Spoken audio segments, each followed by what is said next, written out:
एक बार फिर से आपका स्वागत है संजय अग्रवाल मैथ्स क्लासेस में। ये जो यूट्यूब चैनल है ये आपको क्लास 12 और क्लास 10 मैथ्स के लेक्चर्स और सीबीएसई के लिए बोर्ड एग्ज़ाम के लिए तैयार करेगा। तो अभी तक हम वेक्टर्स, कोऑर्डिनेट ज्योमेट्री पूरे डिटेल में अपलोड कर चुके हैं। अब हम प्रोबेबिलिटी कर रहे हैं। प्रोबेबिलिटी की हम थ्योरी कर चुके हैं, कुछ थ्योरी बाकी है। उसके बाद हम एक असाइनमेंट कर रहे थे प्रैक्टिस पेपर 1 एपिसोड नंबर 3 में हमने अप टू क्वेश्चन नंबर 8 किया है। अब हम क्वेश्चन नंबर 9 शुरू कर रहे हैं। इसमें टोटल 16 क्वेश्चंस हैं। सो ये एपिसोड नंबर 4 जितनी भी ड्यूरेशन का होगा इसके अंदर हम पूरे 16 क्वेश्चन तक करेंगे और उसके बाद हम शुरू करेंगे प्रैक्टिस पेपर 2। तो अगर आप सीरियसली पढ़ रहे हैं तो आप पीछे के एपिसोड 1, 2 एंड 3 देख के इस एपिसोड को देखिए तो आपको पूरा समझ में आएगा, आपको आनंद भी आएगा और आपको ऑब्वियसली मार्क्स भी ज़्यादा मिलेंगे बोर्ड एग्ज़ाम में और किसी भी एग्ज़ाम में। और अगर आप 12th के स्टूडेंट नहीं है तब भी प्रोबेबिलिटी अगर आपको पढ़ना है तो ये बहुत ही लाभदायक, वेरी इंटरेस्टिंग लेक्चर्स बनेंगे आपको, जो बिल्कुल स्क्रैच से बिल्डअप करके आपको आगे लेके जाएंगे। तो अब हम बिना समय गंवाए शुरू करते हैं आपका असाइनमेंट 1 जो हम कर रहे थे। तो इसमें हमारे क्वेश्चन नंबर 8 हो गए थे। अब हम क्वेश्चन नंबर 9 करेंगे। इसको थोड़ा सा हम बड़ा कर देते हैं और मैं थोड़ा उस साइड आ जाता हूँ। एक्चुअली ये ब्लैक बोर्ड अभी मैं थोड़ा सा यूज़ करना सीख रहा हूँ। क्वेश्चन नंबर 9 है, in a single throw of 2 die find the probability that neither a doublet nor a total of 9 will appear. इसको हम 2 मेथड से करेंगे, एक बिल्कुल रॉ मेथड से क्लास 10 के बच्चों के लिए और एक हम करेंगे इसको एक प्रॉपर इवेंट्स के अनुसार। वैसे ये क्वेश्चन 12th में नहीं आना चाहिए। 2020 का पेपर में मैंने देखे बहुत इजी क्वेश्चंस आए हुए हैं प्रोबेबिलिटी के, तो उसको देखा जाए तो लगता है कि वो भी आ सकते हैं ये भी क्वेश्चंस। तो अब हम शुरू करते हैं क्लास 12 की प्रोबेबिलिटी। ये तो मैंने ये उठाया था और इसको ऐसे एक सर्कल बनाएंगे तो ये पूरा भाग जाएगा और ये हमारा पेन शुरू हो गया। तो हम कर क्या रहे हैं, हम कर रहे हैं प्रैक्टिस पेपर 1 और उसकी शुरुआत हो रही है आज हमारी क्वेश्चन नंबर 9 से। ये जो असाइनमेंट है ना ये आपको एज ए लिंक मिलेगा एपिसोड नंबर 3 के नीचे बॉटम में कमेंट्स में। In a single throw of 2 die, पहले ना मैं इसको एकदम बेसिक मेथड से करता हूँ, ठीक है। NS हो गया, इससे तो आपका कभी गलत ही नहीं होगा, ठीक है। सैंपल स्पेस लिखूँ मैं शॉर्टकट में, वैसे तो ऐसे लिखते हैं 1 1 1 2 1 3 1 4 1 5 और 1 6। अब ये जो 6 है ना ये ठीक से नहीं बना है तो इसको हम मिटा देते हैं। 5 भी ठीक से नहीं बना है, थोड़ा सा अभी समय लगेगा इसके अंदर, भैया लिख जाओ। ऑलराइट, अब इसमें ना समय ज़्यादा लगता है तो हम ना ऐसे भी लिख देते हैं डायरेक्टली 2 1 2 2 2 3 2 4 2 5 2 6 ऐसे। अगर मैं आपको 10th के बच्चों को कराना है या 12th के बच्चे को कराना है जिसको फॉर्मूले भूल गए हैं फिर भी वो इस क्वेश्चन में पूरे मार्क्स ले सकता है। थोड़ा सा समय लगेगा लेकिन प्रॉपर मेथड में भी इतना समय लगेगा, बस इसमें लिखने में जो लग रहा है वो लग रहा है। 4 4 4 5 4 6, 2 कॉलम्स और बचे हैं, 5 1 5 2 5 3 5 4 5 5 5 6 6 1 6 2 6 3 6 4 6 5 6 6, ठीक है। अभी ये फिर से सही नहीं लिखा तो ये हो गया 6 6 और ये 1 अच्छा नहीं लग रहा था, ये हो गया। अब क्वेश्चन सुनिए क्या है, find the probability neither a doublet. तो आप क्या करो, डबलेट आपको नहीं चाहिए ना, ठीक है, तो आप डबलेट को काट दो, ठीक है। ये नहीं चाहिए, ये कट गया, ये कट गया, ये कट गया, ये कट गया, ये कट गया, ये कट गया। Neither a doublet nor a total of 9। Total of 9 पहला ये होगा, फिर ये होगा, फिर ये होगा, फिर ये होगा। इसमें मैं डबल डंडे मार देता हूँ, कलर भी चेंज कर सकता था। इसमें पता नहीं अपने आप ब्लैक कैसे हो गया।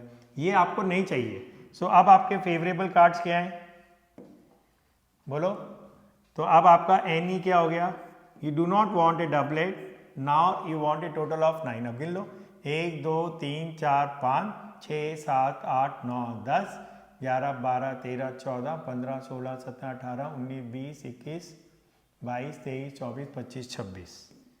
तो 26 फेवरेबल हो गए। तो आपकी प्रोबेबिलिटी क्या हो गई 26/36 कट के कितना हो गया, ये कितना हो जाएगा 13। ऑलराइट 2 से कटेगा ना और ये हो जाएगा 18। तो 13/18 आ गया। अब तुम कहोगे सर ये क्या कर दिया आपने, ना आपने कोई 12 की नॉलेज यूज़ की ना कोई आपने 11 की नॉलेज यूज़ की। इसी को मैं बोल रहा था क्या, रॉ मेथड। अगर आप ऐसे एग्जाम में करके आएंगे टीचर को आपको पूरे मार्क्स देने पड़ेंगे, वो अलग बात है कि टीचर को शायद पसंद ना आए। तो अब इसी क्वेश्चन को हम करते हैं थोड़े मुश्किल मेथड से, जिसमें अंदर हम ज़्यादा कानून लगाएंगे और प्रॉपर इवेंट्स वगैरह डिफाइन करेंगे। ठीक है, तो ये तो आपने देखा था एक बहुत ही खूबसूरत चालू मेथड। आप फिर से हम शुरू करेंगे क्वेश्चन नंबर 9। एक्सपेरिमेंट हो गया, टू टॉस या थ्रो जैसे भी करो, to toss a pair of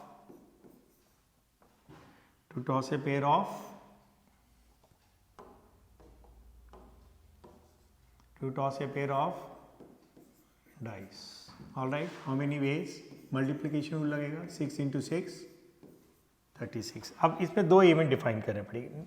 neither a doublet, तो मैं ना डबलेट डिफाइन कर देता हूँ, event of getting a doublet. Shortcut में ऐसे लिख दिया इवेंट ऑफ डबलेट। अब इसमें क्या क्या आएगा, यही लिख दूँ क्या 1 1, अरे रामा 1 1 2 2 3 3 4 4 5 5 6 6। राइटिंग ना अभी थोड़ी थोड़ी इंप्रूव हो जाएगी, आप थोड़ा सा पेशेंस रखिए। नॉर ए टोटल ऑफ 9, तो F एक इवेंट बना रहा हूं, टोटल ऑफ 9।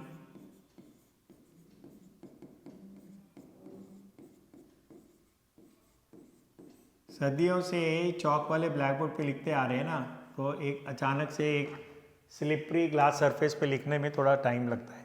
टोटल ऑफ 9 में क्या क्या आएगा आपको मालूम है। पहले कॉलम में टोटल मैक्सिमम होता है 7 1 6, दूसरे में 2 6 8, तो थर्ड कॉलम से शुरू होएगा 3 6।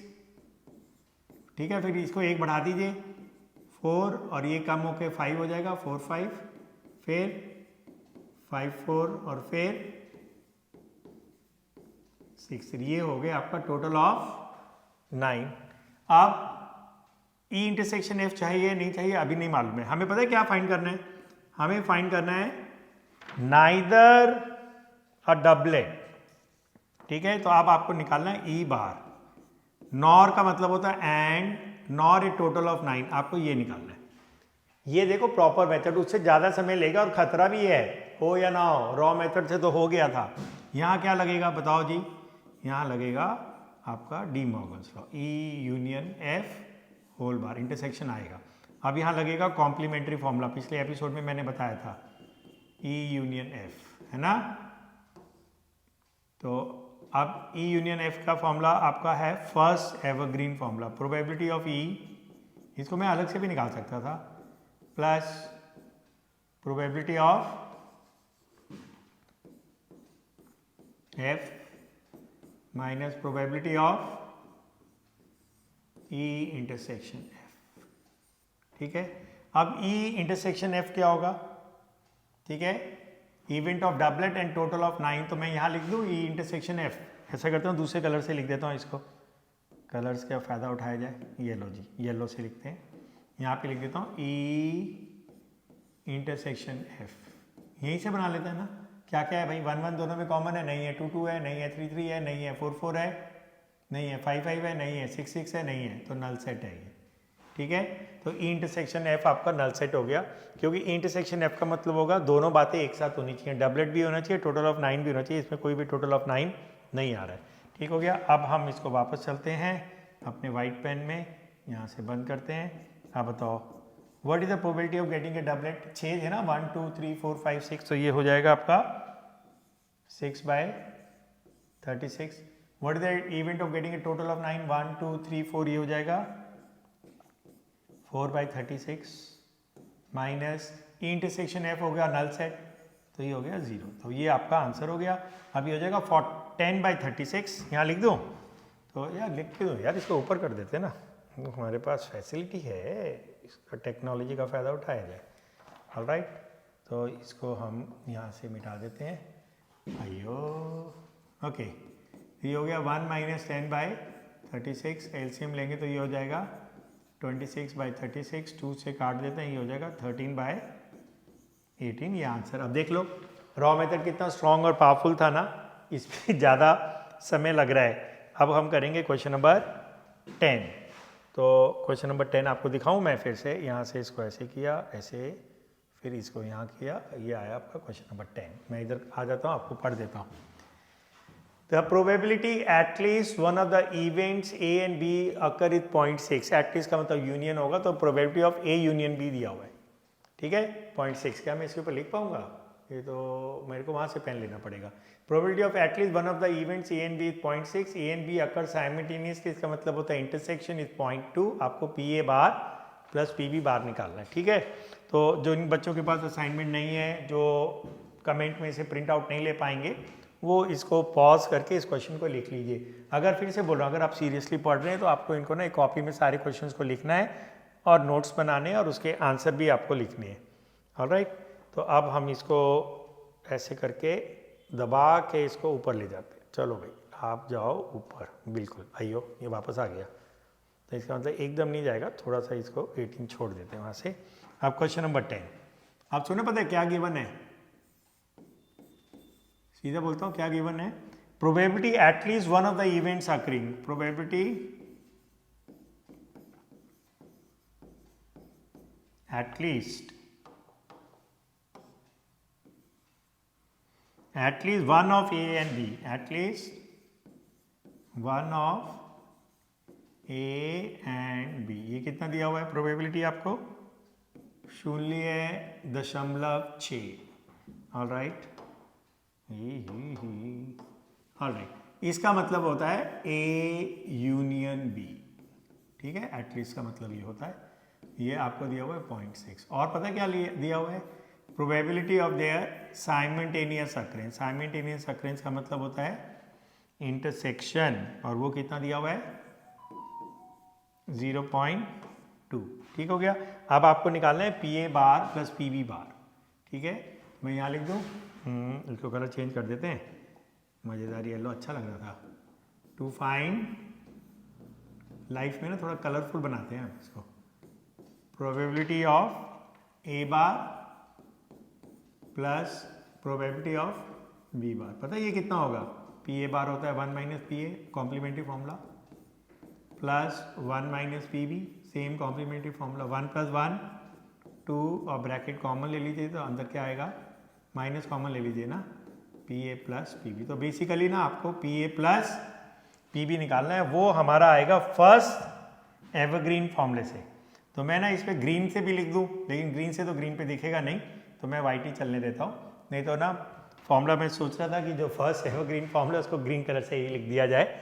ऑलराइट, तो आपका पहला फॉर्मूला क्या था जो हमेशा लगता है, इसलिए मैंने उसको बोला था फर्स्ट एवरग्रीन फॉर्मूला। तो probability of A union B is P A plus P B minus probability of A intersection B. अभी ना मैं वोट दे के आया हूँ, ये देखो, ये मेरे हाथ पे लगा है, प्रूफ कि मैंने वोट दिया है। वोट देना बहुत ज़रूरी है। Probability of A union B कितना है? 0.6। प्रोबेबिलिटी ऑफ ए कितना है? अयो रामा, वो तो मैं निकाल ही नहीं सकता, तो मैं थोड़ा सा गुमराह हो गया था। ये दोनों तो निकलेंगे नहीं, और इन दोनों को हमें निकालना ही नहीं है, तो मेरे आंसर में जाएगा ना, ये रहा ना, यहाँ जाएगा। इंटरसेक्शन बी कितना है? 0.2, वहाँ जाके ये ऐड हो जाएगा। तो P A plus P B कितना हो गया? 0.8। और ये नंबर आप आजा रे येलो पेन, आइयो राम, ये आ गया इधर 2 - 0.8, ये हो गया 1.2, ये आपका आंसर आ गया, ठीक है। कुछ बच्चे कह सकते हैं अरे सर प्रोबेबिलिटी 1 से ज़्यादा हो गया, 1 से ज़्यादा तो नहीं होता भाई, ये दो प्रोबेबिलिटीज़ का सम है, एक का 0.6 एक का 0.8, तो ऐड होकर 1.4 नहीं हो जाएगा। सिंगल इवेंट की प्रोबेबिलिटी 1 से ज़्यादा नहीं हो सकती है। तो क्वेश्चन नंबर 9 और क्वेश्चन नंबर 10 दोनों आसान निकल रहे हैं।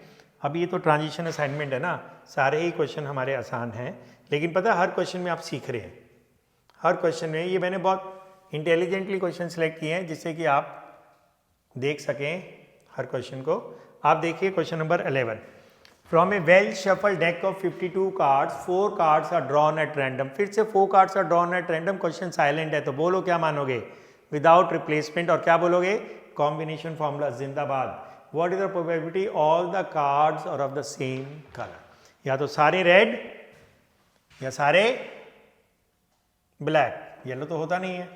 ऑलराइट, तो अब हम करेंगे क्वेश्चन नंबर 11। ओके, ये छोटा हो गया, ये बड़ा हो जाओ, 93 और ये हो गया 104, चलने दो। Alright, question number 11। ओ येलो चल रहा है, इसको कर देते हैं अभी हम सफ़ेद, आ जा रे सफ़ेद, आ गया। क्वेश्चन नंबर 11, हमें निकालने हैं 4 कार्ड्स, और मैं फैन हूँ कॉम्बिनेशन का। अगर क्वेश्चन है विदाउट रिप्लेसमेंट तो 52 में से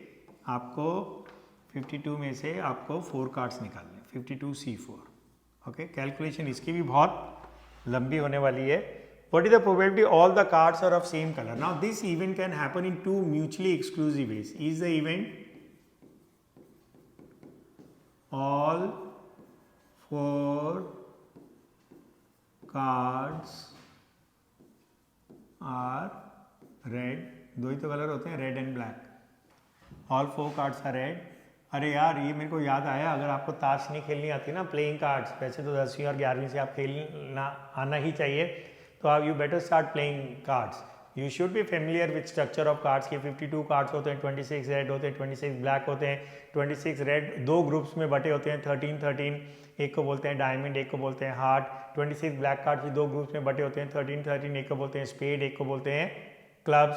तो ये diamond, heart, clubs and spades को सूट्स बोलते हैं। तो 4 सूट्स होते हैं, हर सूट में 13 पत्ते होते हैं, हर 13 पत्तों में एक एस होता है जो 1 होता है, फिर नंबर कार्ड होते हैं 2 3 4 5 6 7 8 9 10, फिर 11 कार्ड को जैक बोलते हैं, उसमें पिक्चर बनी होती है। 12 कार्ड को क्वीन बोलते हैं, उसमें भी पिक्चर बनी होती है, और 13 कार्ड को किंग बोलते हैं, उसमें भी पिक्चर बनी होती है। तो हर सूट में पिक्चर कार्ड 3 होते हैं, तो टोटल पिक्चर कार्ड्स आपके हो जाएंगे 3 + 3 + 3 + 3, तो कितने हो जाएंगे 12। एस को फेस कार्ड मानते भी हैं, नहीं भी मानते हैं। एनसीईआरटी बुक इंडिया की क्लास 12 की एस को फेस कार्ड नहीं मानती है, बाकी बुक्स एस को फेस कार्ड मानते हैं। तो अगर एस को फेस कार्ड मानोगे तो 16 फेस कार्ड हो जाएंगे, नहीं मानोगे तो 12 फेस कार्ड्स होंगे। तो अगर क्वेश्चन फेस कार्ड पे आएगा तो उनको ब्रैकेट में डिफाइन करना चाहिए कि एस को फेस कार्ड लेना है या नहीं लेना है। ये सारी बातें आपकी लोअर क्लासेज में हो गई है, ठीक है। तो आपको ताश खेलना आना चाहिए, वो आपकी जिम्मेदारी है। चलिए, event all 4 cards are black, हमें निकालना क्या है। अब पता है ये दोनों म्यूचुअली एक्सक्लूसिव हैं, because they can not happen at the same time. लेकिन ये एग्जॉस्टिव नहीं है, बिकॉज ऐसा नहीं कि जब भी आप 4 कार्ड्स निकालोगे तो या तो चारों रेड आएंगे या चारों ब्लैक आएंगे। अरे 2 रेड 2 ब्लैक भी आ सकते हैं, 3 रेड 1 ब्लैक भी आ सकता है। तो म्यूचुअली एक्सक्लूसिव हैं, एग्जॉस्टिव नहीं है। एग्जॉस्टिव पता है ना कब होता है, जब either of the 2 events must happen in every outcome. तो यहाँ ऐसा नहीं है। एग्जॉस्टिव कब होता है और एक्सक्लूसिव कब होते हैं, when they can not occur simultaneously. तो इनका इंटरसेक्शन क्या होगा, नल सेट होगा, है ना, क्योंकि दे can not occur simultaneously, mutually exclusive है ये। अब हमें क्या निकालना है, हमें निकालना है इनका union. All the 4 cards are of the same colour, either red और ब्लैक। तो ये हमारा फर्स्ट एवरग्रीन फॉर्मूला है। तो ये बनेगा probability of E plus probability of F minus 0, ना भी लिखो। अब how can you get 4 red cards, बताओ भाई जल्दी से, how can you get 4 reds card. 26 red cards होते हैं, उसमें से आप 4 सेलेक्ट करोगे और नीचे आएगा 52C4, और ब्लैक कितने होते हैं, वो भी 26 होते हैं। तो 26C4 अपॉन 52C4, अब ये दो सेम टर्म्स है ना, तो इनको ऐड करके ट्वाइस हो जाएगा, तो ये हो जाएगा 2 इंटू 26C4 अपॉन 52C4। ठीक है जी।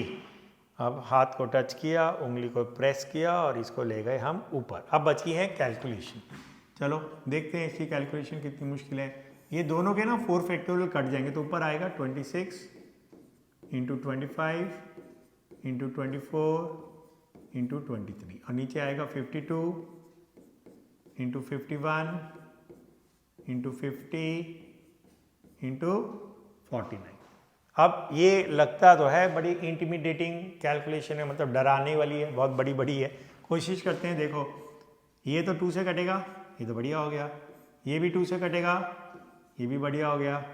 ठीक है, अब क्या होगा, 2 से ये कटेगा 12, 2 से ये कटेगा 6, ये ना बहुत ज़्यादा कट गए, तो थोड़ा सा आप अलग से लिख लेते हैं। 2 इंटू 6 इंटू 23 अपॉन 51 इंटू 49। अब ये ना 3 से भी कट सकता है। 3 2 ज़ा 6, 3 1 ज़ा 3, 21, 3 7 ज़ा 21। 5 + 1 6 होता है ना। अगर टोटल करके सिंगल डिजिट 3 6 या 9 आए तो वो 3 से डिविजिबल होता है। ओके, और तो कुछ नहीं कट रहा। ठीक है, तो अब इसको हम मल्टीप्लाई कर लेते हैं, तो इतनी ज़्यादा बड़ी कैलकुलेशन नहीं है। ये 4 हो जाएगा। 2 2 ज़ा 4, 4 को इससे करेंगे 4 3 ज़ा 12, 4 2 ज़ा 8, तो ऊपर तो आएगा 92। हमारा आंसर भी लिखा हुआ है 92, और नीचे आएगा 833। ये 833 मैंने आंसर में से देख लिया, वैसे करके देख लेते हैं। 49 को जब आप 17 से मल्टीप्लाई करोगे ना, आप कर लेना। 7 9 ज़ा 63, 6 कर लगा, 7 4 ज़ा 28, 28 में 6 ऐड करेंगे तो 34 आएगा, और फिर ये 49 आएगा, तो ये 338। ठीक हो गया जी। तो आपका एक और क्वेश्चन फिनिश हो गया। आई होप आपको समझ में आ रहा है। नहीं समझ में आ रहा है तो प्लीज़ कमेंट में पूछिएगा। अब हम करेंगे क्वेश्चन नंबर 12। ऑलराइट, आइए फिर से मैं इस तरफ आ जाता हूँ। A box contains 25 tickets numbered 1 to 25। 2 tickets are drawn. फिर से देखो सिलेक्शन कर रहा हूँ, कहीं नहीं लिखा है कि ये विद रिप्लेसमेंट है, तो मैं मानूंगा विदाउट रिप्लेसमेंट और बिना सांस लिए बोलूँगा। कॉम्बिनेशन फॉर्मूला जिंदाबाद। सो 2 टिकट्स आर, कहाँ चला गया क्वेश्चन यार, ये रहा। So a box contain 25 tickets numbered 1 to 25. 2 tickets are drawn at random. What is the probability that the product of the numbers is even? अरे वाह, क्या कॉन्सेप्ट आप सीखोगे। Product of the numbers is even. ये ना मैंने theory में आपको बताया था। Alright, product of the numbers is even. कौन सा क्वेश्चन है ये? Question number 12। इसमें भी ना आपको बहुत कुछ सीखने को मिलेगा। आपके पास हैं टिकट्स, टिकट्स को आप बॉल्स भी मान सकते हैं, कार्ड मान सकते हैं। तो ये क्वेश्चन भी ना आपका 4 पिलर्स ऑफ प्रोबेबिलिटी में फिट हो जाएगा। ओके, आपके पास टिकट्स हैं, ठीक है, मैं लिख ही देता हूँ पूरे। 1, ज़्यादा नहीं है ना, 2 3 4 5 6 7 8 9 10 11। मैं पता है जानबूझ के रख रहा हूँ, इससे ना आपको थोड़ा इजी होगा। 13, वैसे ज़रूरत नहीं है इसको लिखने की क्योंकि बहुत ज़्यादा नहीं है, तो मैंने कहा चलो लिख देता हूँ, आपको थोड़ा आसानी होगी। 18 19, अरे रामा, कोई कितने हैं? 25 तक हैं। 21 22 23 24 एंड 25। ठीक हो गया। अब हम क्या कर रहे हैं? टू सिलेक्ट, टू अंडरस्टूड है without replacement, to without replacement. ठीक है, रिप्लेसमेंट में शॉर्टकट में लिख दिया। हमें निकालना है probability product of the numbers is even. Probability product of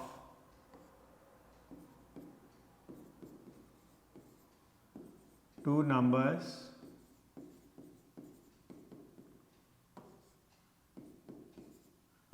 product of two numbers is even. When is a product of two numbers even? ये आपका कॉन्सेप्ट आ गया। थ्योरी में बता चुका हूँ, फिर से एक बार आपको बता देता हूँ। ठीक है, याद रखना है इसको यार, इंपॉर्टेंट कॉन्सेप्ट है। लीजिए मैं यहाँ लिख देता हूँ, product of two numbers is even when ये पहले से आपके थ्योरी में है, फिर से बता देता हूँ, क्योंकि अगर ये आपको नहीं याद होएगा तो आप ये क्वेश्चन नहीं कर पाएंगे। Product of two numbers is even when at least one of the numbers is even. When at least one of the numbers is even. करके देखो ना, दो इवन नंबर को मल्टीप्लाई करो, दो इवन नंबर को मल्टीप्लाई करो, करो 2 into 4 आ रहा है ना इवन। एक इवन ले लो और एक ऑड ले लो तो भी आ रहा है इवन, दो ऑड ले लो तो नहीं आ रहा है। तो अगर जब आप दो नंबर को मल्टीप्लाई करते हो, दोनों में से एक भी इवन होगा तो प्रोडक्ट इवन आएगा। इवन ऑड इवन इवन, तो आपका इवन आ रहा है। Got it? तो आपका क्या कॉन्सेप्ट लगेगा? Product of two numbers is even का मतलब क्या है? Probability at least one number is even.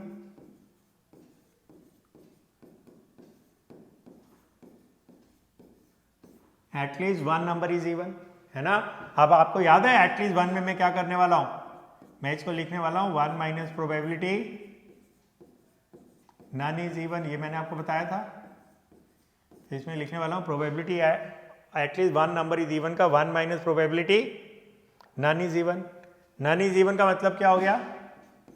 1 minus probability both are odd. बोलो जी भैया, बिना वो करे ना फिर तो ये एकदम भगा रहा है स्क्रीन को। Probability both are odd. All right, denominator में क्या था? 25 पत्ते थे ना टिकट से, तो डिनोमिनेटर में 25 C2 था। बोलो, आप बोथ आर ऑड। आ जाओ नीचे, आ जाओ, ये घुमा रहा हूँ ढूं ढूं ढूं। All right, both are odd. ओए, हमने वो लिखा है नहीं, 2 विदाउट रिप्लेसमेंट, तो यहाँ लिखे थे ना। How many ways can you select 2 cards और 2 टिकट्स आफ्टर 25? अब इसमें ना गिन लो भाई, ऑड कितने हैं, फिजिकली गिन लो ना, कोई कंफ्यूजन ही ना रहे। और क्या क्या है? 1 2 3 4 5 6 7 8 9 10 11 12 और 13। 25 + 1 26 डिवाइड बाई 2 उससे भी आता है। ठीक है, वो आपको पता ही है। तो 13 हो गए ना ये। तो अब आपको यहाँ डाल दीजिए इसको। ठीक है, ब्लू येलो में डाल देता हूँ 13C2। बस ये आपका आंसर है। आप सोचोगे अगर आपको ये कॉन्सेप्ट ही नहीं आता होगा तो आप कैसे करोगे इसको? ये वाला कॉन्सेप्ट कौन सा वाला? ये जो मैंने लिखा, product of two numbers is even when at least one of the numbers is even. ये देखना आपकी थ्योरी में है, या तो एपिसोड 1 में है या एपिसोड 2 में है। मेरे को कुछ कमेंट आए थे कि सर थ्योरी बहुत ज़्यादा होगी एपिसोड 1 में। भाई शुरू की ना क्लास स्लो चलती है आपको एकदम, क्योंकि हर बच्चे को मैं लेके चल रहा हूँ। जिसने प्रोबेबिलिटी पहली बारी पढ़ रहा है ना, उसको भी लेके चल रहा हूँ। तो इसलिए पहली क्लास थोड़ी स्लो होती है, फिर धीरे धीरे मोमेंटम बनता है। पहली क्लास में मैं मोमेंटम बना दूंगा, जिस बच्चे ने प्रोबेबिलिटी बिल्कुल भी नहीं पढ़ी ना, वो फिर लटक जाएगा, उसको समझ में नहीं आएगा, फिर वो अगली क्लास करेगा ही नहीं, पर्पस डिफीट हो जाएगा। मेरा पर्पस है हर बच्चे को साथ लेके चलना। तो जो बच्चे तेज हैं, जिन्होंने पहले से प्रोबेबिलिटी पढ़ी हुई है, या जिनको 11th में की भी थ्योरी स्ट्रॉन्ग है ना, उनको स्लो लगेगी शुरू में, लेकिन धीरे धीरे ना मोमेंटम जब आएगा तो वो भी, उनको भी स्पीड ठीक लगेगी। तो मेरे को ना एक बैलेंस बना के चलना है। तो अगर मैं शुरू में थोड़ा सा फास्ट कर दूंगा तो फिर जो बच्चे एकदम पढ़ रहे हैं ना, वो घबरा जाएंगे। अब देखो नीचे का 2 फैक्टोरियल मैंने नहीं लिखा, तो बस अब ये आपकी कैलकुलेशन है और इसको हम फिनिश कर लेते हैं। देखो जी, ये तो कट गया मज़े से 2, बस और तो नहीं कटेगा। नीचे हो गया 50, 50 में से 13 जाएगा, कितना होगा जी बताओ? ये हो जाएगा 37/50। ठीक हो गया। तो ये भी आपका एक क्वेश्चन खत्म हो गया। इसका अभी आंसर हमने लिखा हुआ है 30। अब हम करेंगे क्वेश्चन नंबर 13। तो फिर से मैं आपको डिस्प्ले करता हूँ क्वेश्चन नंबर 13, और इधर आ जाता हूँ। एक सेट पैटर्न बन गया है, इसको थोड़ा सा ऊपर कर देता हूँ। ए basket contains 20 apples and 10 oranges. यार भूख लग गई मेरे को, पता है। अरे यार मैंने आज लंच ही नहीं किया है। चलो ये फटाफट खत्म करके ना 16 question I just go and have my food. A basket contains 20 apples and 10 oranges, out of which 5 apples and 3 oranges are rotten. If a person picks up 2 fruits from the basket find the probability that either both are apples और both are good. इसमें ना बहुत सारा data हो गया है, एकदम पढ़ के ना थोड़ा दिमाग मेरा झन्ना रहा है। इसको ना डायग्राम बनाता हूँ, धीरे धीरे लिखता हूँ तो ये खोपड़ी में घुसेगा। आप तो पॉज करके पहले क्वेश्चन लिख लेना, और अगर आप ऐसा असाइनमेंट प्रिंट आउट ले पा रहे हैं फिर तो बहुत ही अच्छी बात है, आपको क्वेश्चन लिखने की ज़रूरत नहीं है। लेकिन बहुत सारे बच्चे नहीं ले पाएंगे, तो ऐसा करते हैं, क्वेश्चन में ना डेटा बहुत ज़्यादा हो गया है, मेरा तो दिमाग भी चकरा गया है, इसको बहुत ज़्यादा डेटा है, मतलब मैं इसको एसिमुलेट नहीं कर पा रहा हूँ इतने सारे डेटा को एक साथ। अब की बार ये पूरा चला गया, पिछली बार ये ना जंप मार के नीचे आ गया था। तो ऐसा करते हैं, बढ़िया सी बास्केट बनाते हैं, और ये फ्रूट्स देख के तो यार मेरे को भूख भी लग रही है। ऑल राइट, देखो इधर इसमें लिखा है 20 एप्पल्स हैं। आई ये तो सही था। ऐसा करता हूँ यार, ये ना ज़रा बास्केट बड़ी बना देता हूँ, क्योंकि ना डेटा इसमें ज़्यादा होने वाला है। ओके, ये ऐसे बना देता हूँ, आई होप इसमें आ जाएगा। ये देखो 20 एप्पल्स हैं। अब एक एक करके करूँगा ना, आपको भी अब समझ में आ जाएगा। डायग्राम देखो, मैं कोऑर्डिनेट, ज्योमेट्री, प्रोबेबिलिटी सब जगह बोलता हूँ यार डायग्राम मैक्सिमम बनाओ। अब तुम कहोगे सर प्रोबेबिलिटी में भी आप डायग्राम बना रहे हो, अरे देखो तो जब तो हमें समझ में आएगा जल्दी से। अब 20 एप्पल्स में से 5 एप्पल सड़े हुए हैं। सड़े हुए बोले तो अंग्रेजी में रॉटन है, ठीक है, इसका मतलब 15 खाने लायक है। ये होता है ना, कभी कभी आप पेटी खरीदते हो ना एप्पल्स की, उनमें 4-5 लेयर होती है, ऊपर और नीचे वाली लेयर मस्त होती है, बीच में सड़े हुए डालते हैं, क्योंकि जो कोई चेक करता है ना वो ऊपर की लेयर से चेक करता है। और कितने ऑरेंजेस हैं हमारे पास? 10। अयो रामा, 10 ऑरेंजेस हैं, इसमें से 3 सड़े हुए हैं। अब देखो ये सारा डेटा ना अब आपको एट ए ग्लांस नजर आ रहा है, यही तो जलवा है डायग्राम का। और 7 क्या है? सही है। टोटल फ्रूट्स कितने हैं? 30 हैं। और सिलेक्ट कितने करने हैं? हाँ जी, कितने सिलेक्ट करने हैं? If a person picks up 2 fruits, तो सिलेक्ट करने हैं 2 फ्रूट्स। अब देखो, अब डेटा समझ में आ गया ना सारा का सारा। तो ये तब कहानी हमारे पास है। शुरू में एक साथ पढ़ रहे ना, बड़ा इंटिमिडेटिंग हो गया, डरावना सा हो गया था data. Find the probability either both are apples, तो इवेंट डिफाइन कर दूं, इवेंट बोथ आर एप्पल्स। अब बताओ एप्पल्स कितने हैं? कितने हैं भाई? 20 है ना, 2 सेलेक्ट करने हैं। कॉम्बिनेशन फॉर्मूला जिंदाबाद, क्योंकि ये विदाउट रिप्लेसमेंट है। Both are apples, F is the event, both are good, तो F event both are good. Good मतलब गुड फ्रूट्स। अब ये बताओ गुड फ्रूट्स हैं कितने, जल्दी बताओ। अरे बताओ यार, गुड फ्रूट्स कितने हैं? ये देखो ना, 15 और 7, इनको ऐड कर दो, 15 एप्पल और 7 ऑरेंजेस, तो 15 + 7 होता है 23। और आपको सिलेक्ट कितने करने हैं? 2। अब ई इंटरसेक्शन एफ भी निकालो, वो क्या होगा इंग्लिश में?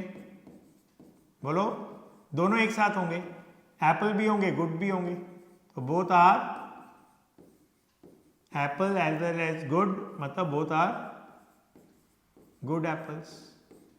मेरे को नहीं लगता यार इतना मैं प्यार से इतना धीरे धीरे करा रहा हूँ, हर बच्चे को समझ में आना चाहिए। आप बताओ जी, कितने हैं गुड एप्पल्स?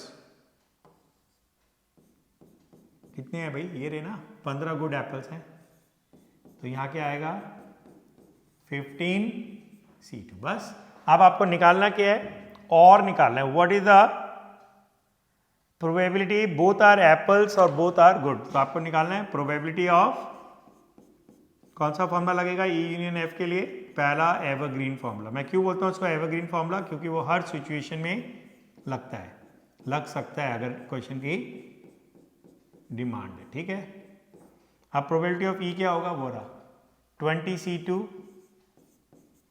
अपॉन, वही टू सिलेक्ट 2 का मैंने लिखा ही नहीं यहाँ पे, तो यहाँ लिख देता हूँ 2 फ्रूट सिलेक्ट करोगे आउट ऑफ 30, तो क्या आएगा? NS 30C2। 30 में से 2 लेने हैं ना, तो ये डिनोमिनेटर में आएगा।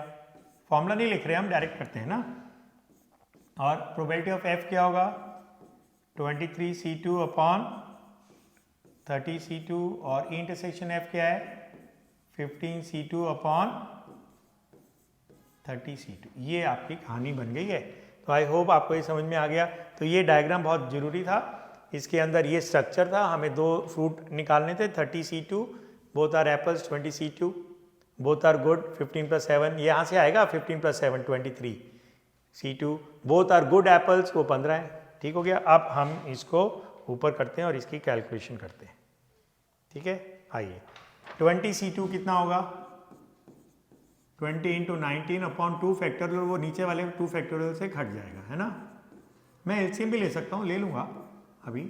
23 × 22 और नीचे आएगा 30 × 29 माइनस 15C2 होगा 15 × 14 अपॉन, अभी तो यार ये मेरे को ना काफ़ी मुश्किल लग रही है कैलकुलेशन, क्या करूँ क्या करूँ। हाँ, ये मिटाने के लिए इतनी सब तमाशा हो गया। 30 ×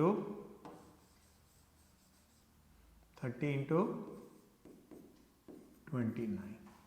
ठीक है।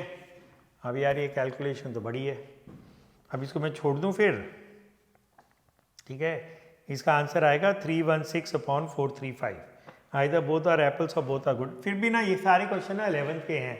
12th में ना शुरू होगी कंडीशनल प्रोबेबिलिटी, ठीक है, independent, dependent, trials and formulas of conditional probability, Bayes theorem, random variable, इससे क्वेश्चन आने चाहिए। ये सब नहीं आने चाहिए। अब इसकी कैलकुलेशन ना आप कर लेना, क्योंकि ये क्वेश्चन ना कैलकुलेशन, अब मैं सोच रहा हूँ काटूंगा तो सबके डिनोमीटर बदल जाएंगे, तो वो भी मेरा मन नहीं कर रहा अभी काटने का। तो 30 × 29 मैं नीचे कॉमन ले सकता हूँ और इनको मल्टीप्लाई करके लिखते हैं। चलो देखते हैं, 0 और ये हो जाएगा 380, है ना, 2 9 18, ये हो गया, प्लस 23 को 22 से करेंगे रफ में, तो 2 से करेंगे तो ये 6 46, ये 46, ये हो गया 605, तो ये हो जाएगा 506। और 15 को हम 14 से करेंगे तो 4 5 20, 2 कैरी लगा 6, ये 15, ये हो गया 0 1 210। ठीक है, 15 का स्क्वायर 225 होता है ना, उसमें एक 15 कम कर देना, ऐसे भी आप सोच सकते हो। और ये देखना कितना गंदा बना है ये 6। इसका ना ये इरेजर का साइज ये बड़ा नहीं हो रहा है। ऑल राइट, क्या था भाई ये 506। ठीक है, शायद ऐसे छूने से बड़ा होगा ये। हाँ ऐसे। ऑल राइट, अब अभी ना नीचे में मल्टीप्लाई नहीं करा क्योंकि यहाँ से कट सकता है। अब इनको ऐड, पहले तो ना क्या करो 380 में से ना 210 माइनस कर दो, तो ये हो गया 0 7 और ये हो गया 170, है ना भाई। देखो ना 08 में से 1 गया 7, 3 में से 2 गया। अब इसमें 506 ऐड कर दीजिए तो ये हो जाएगा 676, तो ये बन गया 676। ऑल राइट, अब जो कटेगा सो कटेगा, आपका आंसर आएगा।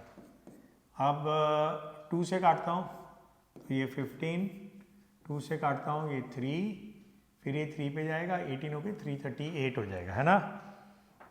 ओके, अरे रामा हमारा तो आंसर ही नहीं आ रहा, हो गई गड़बड़। आंसर है 316 अपॉन 435। अच्छा देखते हैं क्या गलती की है हमने। पहले 29 को 15 से मल्टीप्लाई करता हूँ, फिर देखता हूँ क्या गलती है। 5 9 45, 4 कैरी लगा, है ना। 5 9 45, 5 2 10 14 और फिर ये 2 9, फिर ये हो जाएगा 5, ये 3 और डिनोमीटर में तो आ रहा है 435। तो असाइनमेंट में जो आंसर है ना वो 435 है, ऊपर 316 है।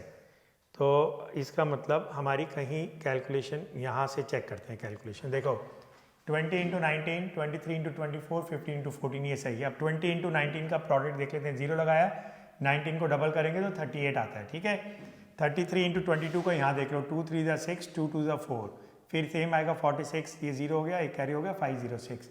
फिर 15 को 14 से मल्टीप्लाई किया, यहाँ किया 4 5 20, ठीक है, 2 कैरी लगा, 4 1 4। वैसे भी 15 को 4 से मल्टीप्लाई करोगे 60 आता है। आप 1 से करेंगे तो 15 आएगा, ठीक है, 6, अब ये 11 हो गया, ये हो गया 210, ये भी सही है। अब इन दोनों की एडिशन देख लेते हैं।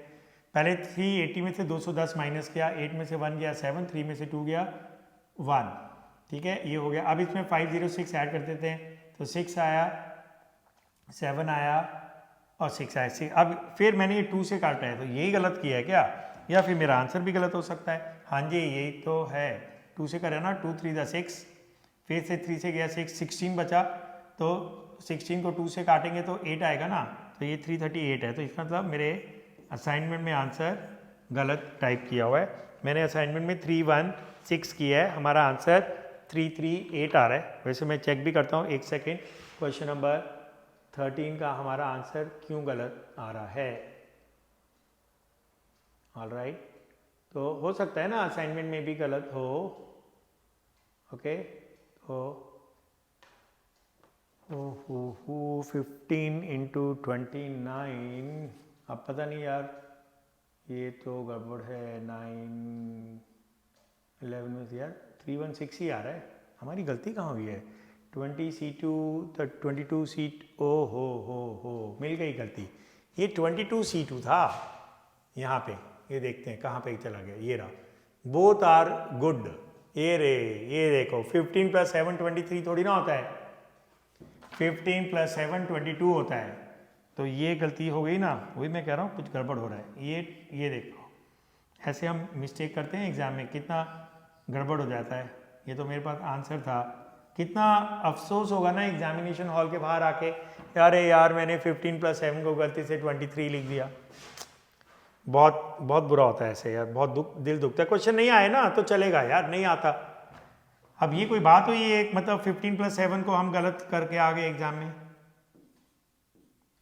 Is it not? तो बहुत बहुत दुख की बात हो जाती है ये। क्वेश्चन नहीं आए चलेगा यार, ठीक है। अब यहाँ क्या आएगा 22 और यहाँ आएगा 21, ठीक है। अब इसको थोड़ा ऊपर कर देते हैं, हमने सही कर लिया। अब भाई ऊपर चला जा, क्यों नाराज़ हो रहा है? अच्छा हाँ, मेरे को ना इसको थोड़ा, ओहो, ऐसे करके ऊपर जाना चाहिए। ऑल राइट, अब 22 इंटू 21 यहाँ पे आएगा, इसको हम मिटा देते हैं और इसको अभी ठीक कर देते हैं ऐसे करके, तो वो फिनिश ही कर देते हैं। आप, ऐसी बात नहीं है। 22 इंटू 21, तो 1 से जाएगा 22 आएगा, 2 से जाएगा, ठीक है, 44 आएगा। तो ये हो जाएगा 2 6 एंड 4। तो यहाँ क्या आएगा आपका, कहाँ चला गया ये, इधर ना, तो ये आपका आएगा 462, ठीक है। अब यहाँ पे हमने माइनस किया था, फिर हमने 462 ऐड किया था, तो ये हो जाएगा 2 13 5 632, फिर ये हो जाएगा आपका 632, 2 से काट रहे थे ना, सो 316, और ये अब मेरा 316। चलिए, तो अब आपका ये आंसर आ गया। अब सुनो मॉरल ऑफ द स्टोरी, कुछ हमने सीखा इसमें। ये देखिए, ये रफ कैलकुलेशन, ये ना आप आंसर शीट की बैक शीट में मत करना। जिस पेज पे आप आंसर कर रहे हो ना, राइट में एक मार्जिन बना लेना स्केल से, फ्री हैंड मत बनाना, कोई भी लाइन बुरी लगती है। और उस मार्जिन के अंदर रफ कैलकुलेशन करना, और वो रफ कैलकुलेशन भी साफ साफ करना और दिखनी चाहिए, क्योंकि बाद में जब आप रिवीजन करोगे या करेक्शन करोगे तो रफ कैलकुलेशन उसी पेज पे होंगी, तो आपको ईजी लगेगा। ऑलराइट, तो ये भी हमने कुछ सीखा ना, हर चीज़ के अंदर कुछ सीखने को मिल जाता है, सीखने की बस इच्छा होनी चाहिए। अब हम करेंगे question number 14।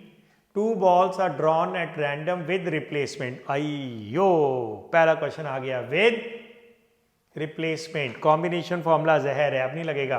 From a box containing 10 black and 8 red balls, find the probability both are red, first is black second is red. और वैसे भी इसमें ऑर्डर स्पेसिफाई हो गया था, and one of them is red and other is black. बहुत कुछ सीखने को मिलेगा इसके अंदर, ठीक है। जिनके पास असाइनमेंट नहीं है वो यहाँ पॉज करिए और इस क्वेश्चन को लिख लीजिए। जिनके पास असाइनमेंट है वो अपने असाइनमेंट को अपने हाथ में रखिए, जैसे मैंने रखा हुआ है, और उसको हम वहाँ से पढ़ के करेंगे। ये ना स्क्रीन थोड़ी हो गई है बड़ी, इसको शायद ऐसे करके मैं छोटा कर सकता हूँ, 98%, ठीक है। अब इसको थोड़ा सा और ऊपर ले जाते हैं, ये एक वाइट डॉट बैठा है, इसको हम मिटा देते हैं। चलिए, अब क्वेश्चन नंबर 14, ठीक है, वो बॉल्स वाला क्वेश्चन है। आपको पता है ना मैं क्या करूँगा, मैं बनाऊँगा एक बड़ा सा बॉक्स। डायग्राम तो मैं बनाता ही हूँ ना, 10 ब्लैक, ब्लैक को ना मैं बी की बजाय पूरा लिख देता हूँ क्योंकि बी से ना ब्लू कलर से भी हम कंफ्यूज हो जाते हैं। 8 रेड, इसको भी चलो पूरा लिख देता हूँ। टोटल कितनी है? 18। करना क्या है? To select 2 balls with replacement. तो कॉम्बिनेशन नहीं लगेगा, तो मल्टीप्लीकेशन रूल लगेगा। 2 ही रूल चलते हैं आपके ना, टू सिलेक्ट 2 balls, ठीक है। ये पहली बार ही आ रहा है आपका ये क्वेश्चन, ठीक है। टू सिलेक्ट 2 balls, इसलिए मैंने इसको हाईलाइट कर दिया विद, मेरे को पता है येलो कलर ज़्यादा अच्छा लग रहा है दिखने में, आंखों को प्लीजिंग है। To select 2 balls with replacement, combination formula जहर है। अब आप कॉम्बिनेशन फॉर्मूला ऑरेंज देखते हैं, तो अब यहाँ पे आप थ्योरी याद रखिए।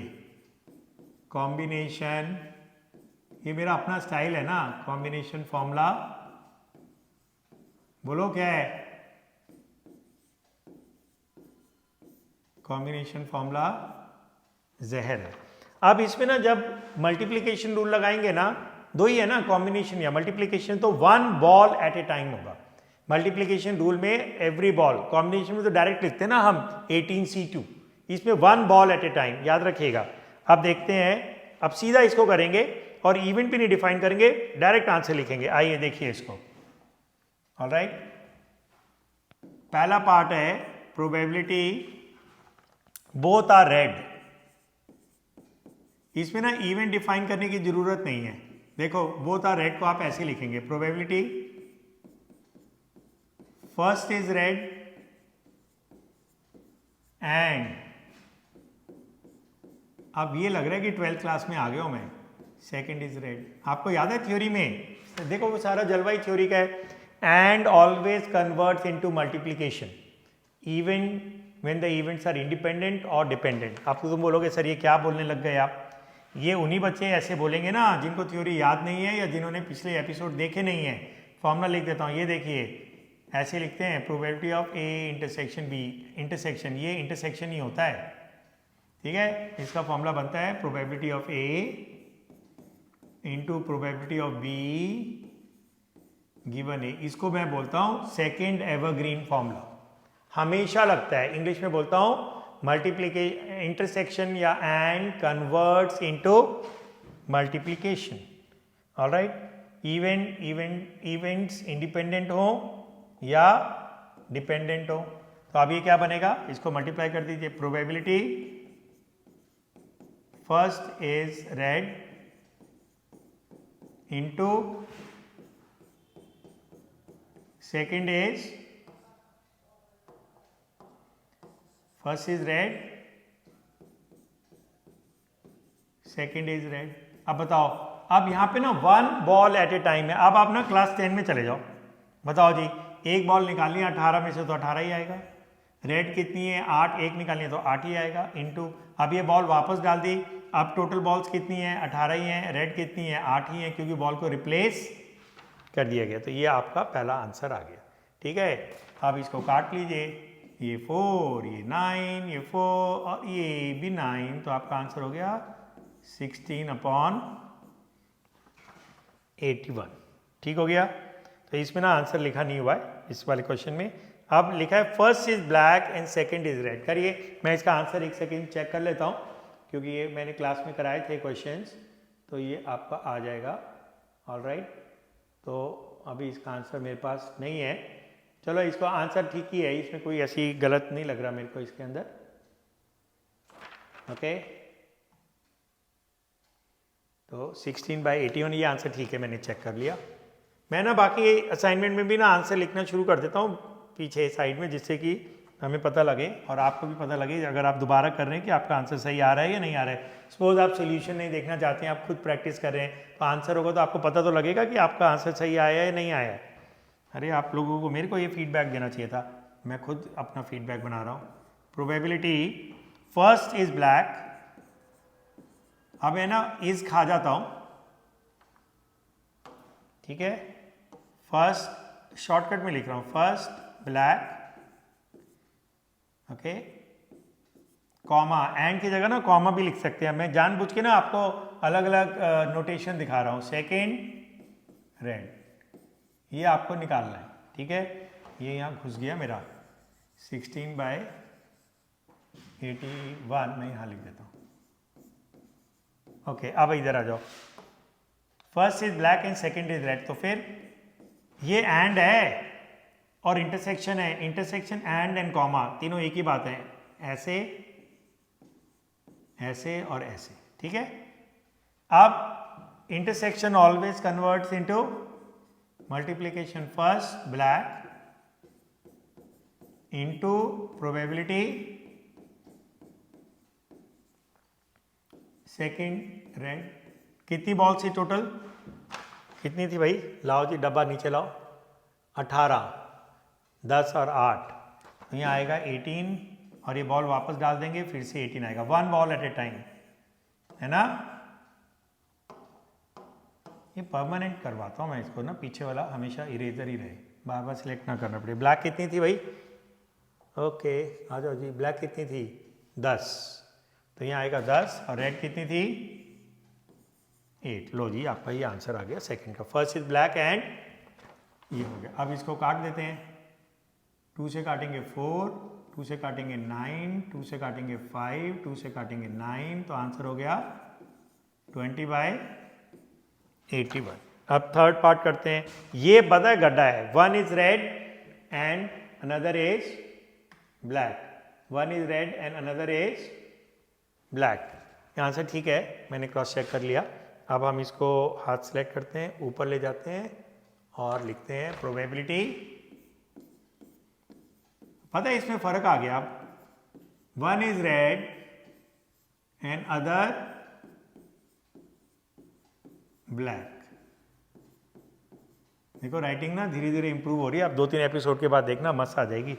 1 is red and the other is black. इसमें ना ऑर्डर स्पेसिफाइड नहीं है और मल्टीप्लिकेशन रूल का राइडर है, गड्ढा है। जब भी आप मल्टीप्लिकेशन रूल यूज करोगे आपको सारे ऑर्डर कंसीडर करने हैं, कॉम्बिनेशन में नहीं करते हैं। तो पता है इसमें 2 ऑर्डर बनेंगे जो म्यूचुअली एक्सक्लूसिव होंगे।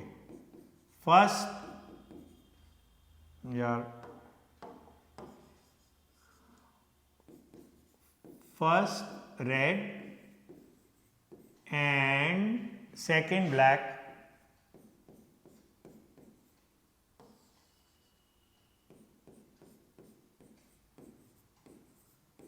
अभी मैं अपनी तारीफ कर रहा था और अभी गड़बड़ हो गया। और कन्वर्ट होगा प्लस में, क्योंकि ये म्यूचुअली एक्सक्लूसिव हो गए। First red second black, first black second red, they can not happen at the same time. भाई पहली लाल दूसरी काली, पहली काली दूसरी लाल एक साथ तो नहीं होंगे ना।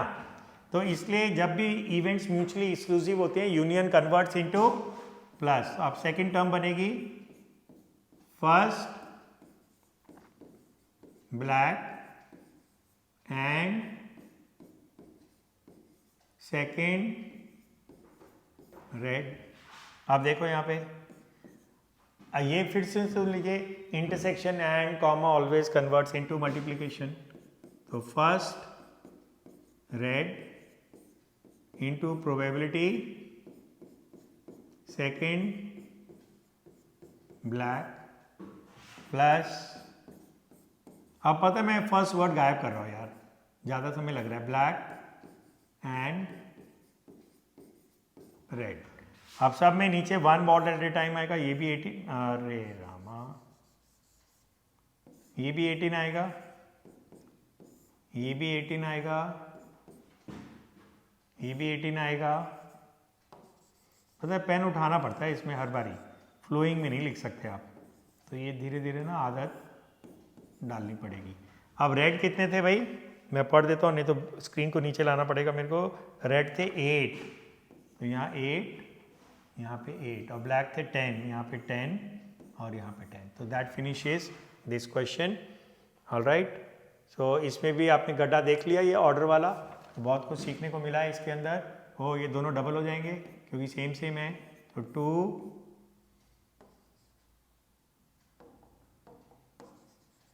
8 इंटू 10, 18 इंटू 18। अब आपके रफ कैलकुलेशन हो गई।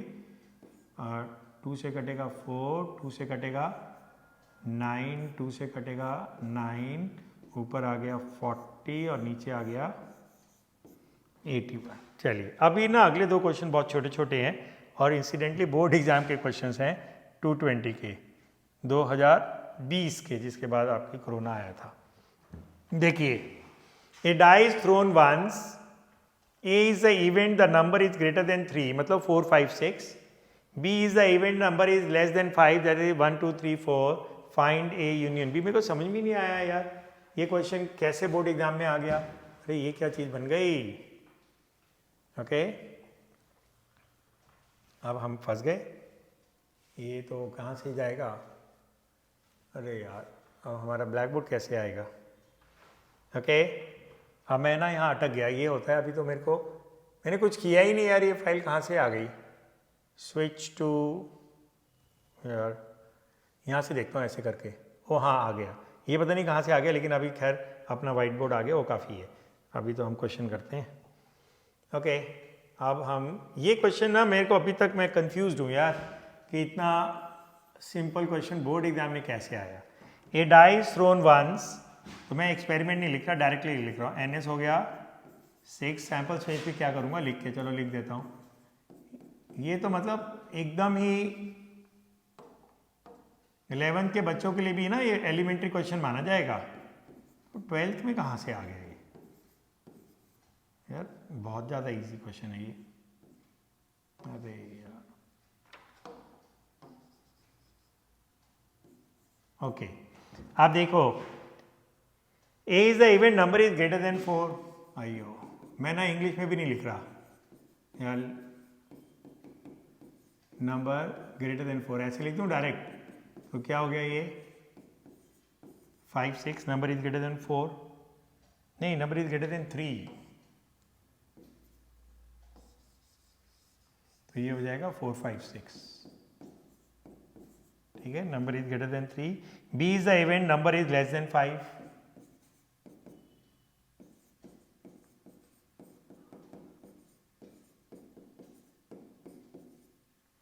अभी देखो ना कितनी गंदी राइटिंग हो गई, मैं वैसे ही भूल गया कि मैं सीख गया हूँ।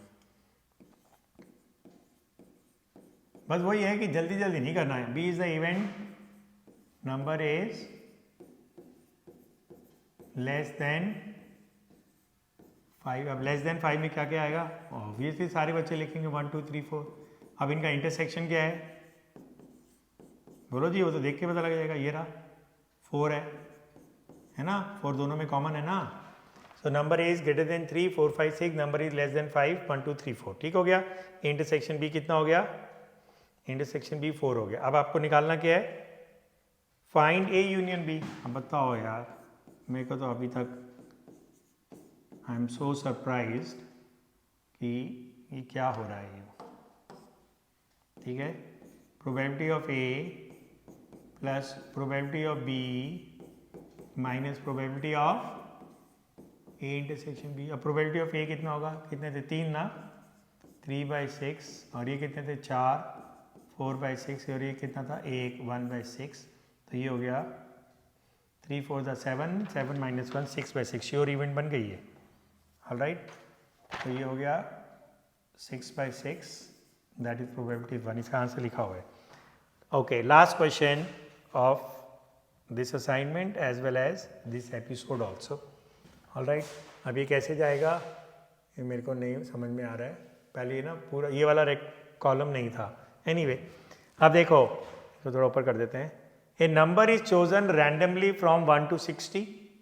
The probability that the chosen number is a multiple of 2 or 5 is, fill in the blank। 1 mark का क्वेश्चन है। ओके, चलिए हम करते हैं अपना व्हाइट बोर्ड। इसको करते हैं ऐसे, इसको करते हैं सिलेक्ट ऐसे, इसको छोटा क्यों हो गया? हमने इसको सिलेक्ट किया और यहाँ प्रेस किया और उंगली को बिना उठाए इसको ऊपर ले जाना है। जहाँ उठा दिया वहीं अटक जाता है। Question number 16 finally practice paper 1 खत्म होने को आ रहा है। To select a number, 1 number है, to select 1 number from 1 to 60। From का मतलब होता है एंड पॉइंट्स भी इंक्लूड होते हैं, पता है, ये भी इंग्लिश का वर्ड हो गया। फ्रॉम 1 to, अगर मैं बोलता हूँ ना number is selected between 1 to 60, तो 2 to 59 होगा। फ्रॉम में एंड वाले नंबर्स भी सिलेक्ट होते हैं, मतलब होते हैं। Find the probability chosen number is the multiple of 2 और 5 इज द इवेंट। मैं पूरा नहीं लिख रहा यार। मल्टीपल ऑफ 2, अब कितने होंगे इसमें मल्टीपल ऑफ 2? आधे होंगे। 1 to 60 में ना आप फिगर आउट कर लेना, ठीक है। जैसे 1 to 10 है ना, तो 2, 4, 6, 8, 10, 1 to 10 में 5 होते हैं, तो ऐसे 1 to 60 में 30 होंगे। एफ इज द इवेंट क्या है? मल्टीपल ऑफ 5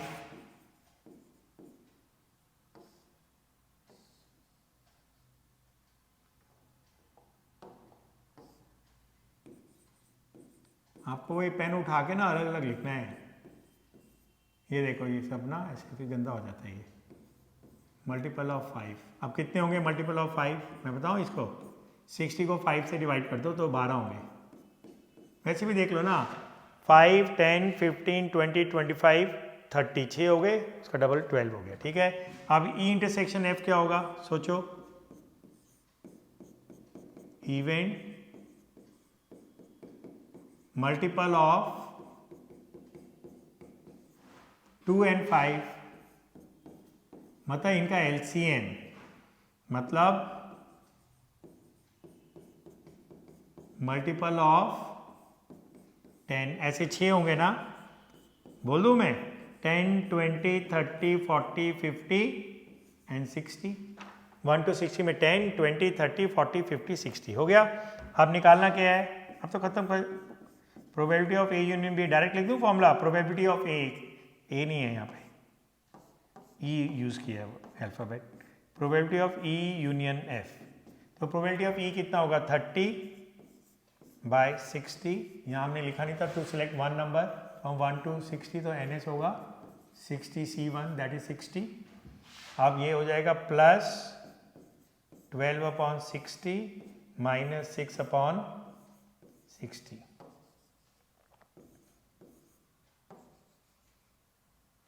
ओके, ये आ गया ना 30, 12 एंड 6। बस अब क्या बचा? आपकी कैलकुलेशन बची है। अरे ओके, 12 में से 6 दिया 6, सही हो गया। 36/60, 6 से कटेगा, 12 से कटेगा, 12 3 12 5, तो आंसर क्या आया? 3/5। तो दोस्तों हमने आज किए 9, 10, 11, 12, 13, 14, 15, 16 8 क्वेश्चंस किए हैं। प्रैक्टिस पेपर 1 हमारा फिनिश हो गया। फाउंडेशन हमारी प्रोबेबिलिटी की बहुत स्ट्रांग हो गई है। अब इसके ऊपर हम एक खूबसूरत इमारत खड़ी करेंगे।